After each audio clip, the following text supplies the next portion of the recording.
ভারতবর্ষের সনাতন ধর্ম এক শ্রেষ্ঠতম ধর্ম।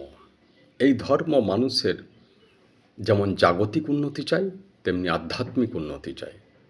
এই দুটোর কম্বিনেশন না হলে ভারতবর্ষের কখনো সুখ শান্তি হবে না। ভোগবাদী এবং ত্যাগবাদী দুটোরই কম্বিনেশন চাই। ভোগ হবে সীমিত, ত্যাগ হবে অসীম, যেটা সুভাষচন্দ্র বিবেকানন্দ এনারা সব অনুসরণ করেছেন। অর্থাৎ আপনি যে ম্যাটেরিয়ালিস্টিক হ্যাপিনেস ভোগ করছেন, মানে সম্পদের, টাকা পয়সার সুখ ভোগ করছেন, এই সুখ ভোগ করার একেবারে বিরোধী নয় আমাদের সনাতন ধর্ম। কিন্তু বলতে চাইছে, আপনার কি আত্মিক উন্নতি হয়েছে?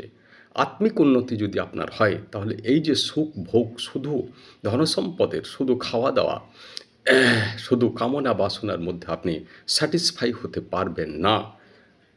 যারা হয়ে যাচ্ছে তাদের আসলে আত্মিক জাগরণ জাগে নাই। তারা আসলে ঘুমিয়ে আছে, তারা নিদ্রিত হয়ে আছে। এই নিদ্রিত হয়ে যাওয়ার ফলে ভারতবর্ষে বর্তমানে এত দুর্নীতি চলছে, এত ঘুষ, এত রেপ চলছে। ভারতবর্ষে সনাতন ধর্মের মধ্যে যারা আছে তারা সেইখানে কিন্তু এই ধরনের ঘটনা ঘটার কথাই ছিল না, কিন্তু যেহেতু তারা সনাতন ধর্ম থেকে স্খলিত হয়েছে, তাই এইসব ঘটছে।